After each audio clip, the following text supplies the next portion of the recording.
Yo, what's up? This is Boxing Combo. Just watching some boxing tonight on HBO After Dark. Some real good fights.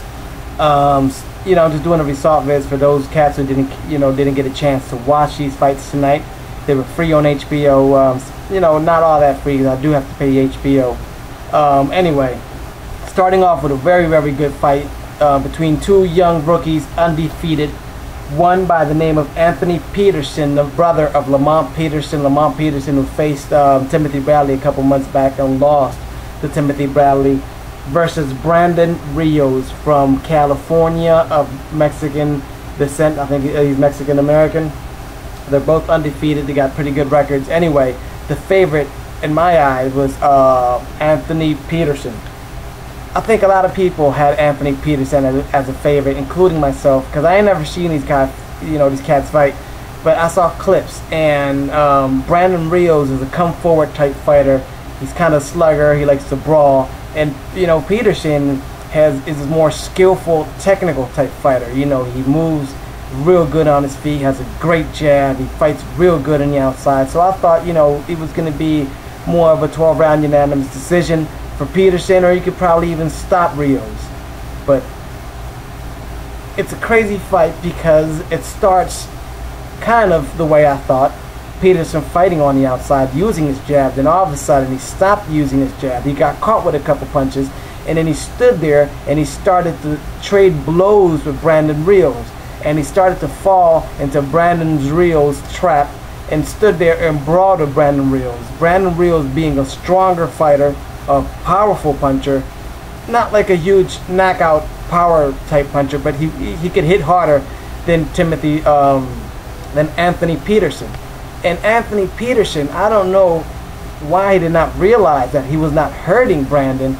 He kept brawling with Brandon. He forgot to move out, to jab, to box. He just stood there and he brawled. It was his biggest mistake. He got knocked to the floor. He was dazed. He was hurt. He got up. And all of a sudden, he kept going for these head. He kept going for the head the whole time. And probably, I'm thinking, why doesn't he go to a body a little bit more? But instead of going to the body, what Peterson did was he went and hit Brandon with like 6-7 low blows. He got 2 points taken away from him. He kept hitting Brandon Rios with low blows, and eventually he got disqualified. 2 young fighters. You had the corner of Peterson, his trainer, telling him, hey, you're blowing it. You're a young guy. You guys come from nothing. They have a great story. They were sent to be adopted, and this guy has been helping them, has been training them, him and his brothers, to be boxers, and his trainer is kind of like a father figure. And he's standing there watching, this Anthony Peterson just blowing the fight, and he's screaming at him and he's saying, why aren't you using your jab? Why aren't you boxing? Why are you standing there brawling with this guy? You're gonna lose. You're giving him the fight, and that's what happened. And all of a sudden, you see Peterson. He's frustrated. He started hitting Brandon Rios with these low blows. To me, they were intentional. And he got disqualified. It's a sad fight for this cat, but Brandon, man, this guy is a warrior. This guy was getting hit with low blows. At no moment was he just crying like a baby. He never told the referee, hey, this guy's hitting me with my low blows. At one point or another, he had to step back because he was getting hit hard with low blows, and it did hurt. But he got up, he kept fighting. He didn't do that type of acting and crying like, remember Hopkins and Roy Jones, where Hopkins was just acting childish. Not Brandon. Brandon is a warrior, man. This guy was getting hit with low blows, and he kept coming forward, he kept fighting, and he eventually got the win, and he has some sort of a title. I don't know if it's a world title or a partial title or what type of a title it is, but he does have a title. And Brandon, he's a fun fighter. I hope to see him soon again. Anyway, moving on to the main event, Yuriorkis Gamboa versus Orlando Salido. Yuriorkis Gamboa has a record, I think, of 15 fights, undefeated, couple knockouts. I don't remember how many. I think I wrote it down here. 18 fights and 15 knockouts. And Orlando Salido, 29 years of age, and Yuriorkis Gamboa is 28. Orlando Salido has 34 fights, 34 wins, 10 losses, and 22 KOs. So, you know, he has 10 losses under his belt. He's an experienced fighter. He's a come forward type fighter. Not all that many good combinations, not fast at all. But he did put up a good fight. He hurt Gamboa. He knocked Gamboa down. It was kind of a late response. Gamboa got hit with a good shot. And all of a sudden, after a couple seconds, he fell. It was strange, but you can see it was a late reaction. Anyway, he put up a good fight. You could see the difference in how Gamboa is fighting a more experienced fighter, and it wasn't as easy for him, even though he was very fast, very impressive, very strong. It was a good fight. Towards the end of the fight, near the 12th round, he knocked Salido down and then hit him while Salido was on the ground, while Orlando was on the ground. And Joe Cortez took 2 points away from Gamboa. But still, Gamboa ended up winning a unanimous decision win. And it was a good fight. Gamboa did his thing.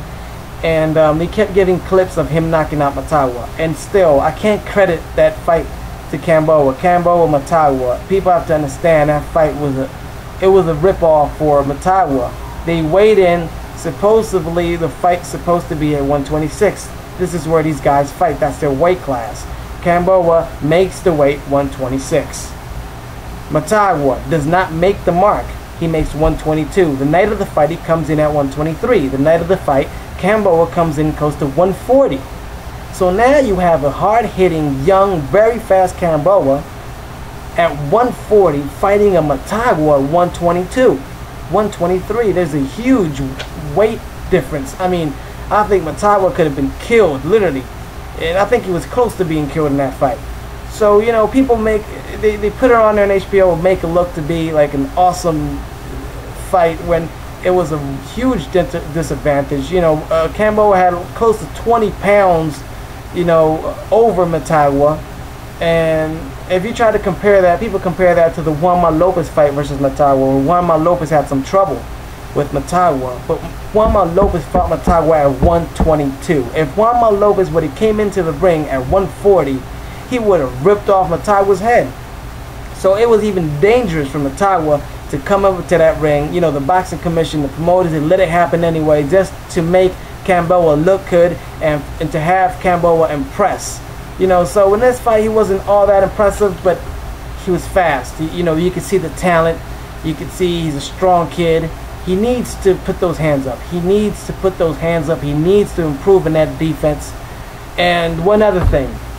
People talk so much about Juanma Lopez, so much about Gamboa, Alicia Roa, Celestino Caballero, and nobody's talking about this cat that I want to see fight. I've never seen him fight. Anybody who knows anything about this cat, let me know, because I've never seen him fight. His name is Chris John. He's the super champ at 126. He has 43 fights, undefeated, 22 KOs, and nobody talks about him. I've seen Juanma on HBO. I see Gamboa on HBO. I saw Celestino on HBO. Chris John, you know, where the hell is Chris John? You know, what? He's not that impressive or what? I don't know. So somebody talk to me about Chris John, because I want to see him fight. You know, and you have, they're talking about a mega fight, Gamboa and Juanma, and where's Chris John? Ain't somebody supposed, you know, ain't Chris John supposed to be in the picture? I don't know who I'm talking about. I've never seen him fight, but he has an impressive record. He's a super champ. I think he has like 3 titles in that weight class. So, you know, what's up? What's up with Mr. Chris John? I want to see Chris John.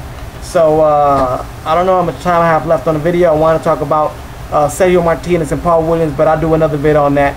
And so, any comments y'all want to talk about, any subject, just write to me. Let me know what's about, and if I have any info or I have any knowledge of what you guys are asking me, we'll talk about it, have some fun with it, and y'all know.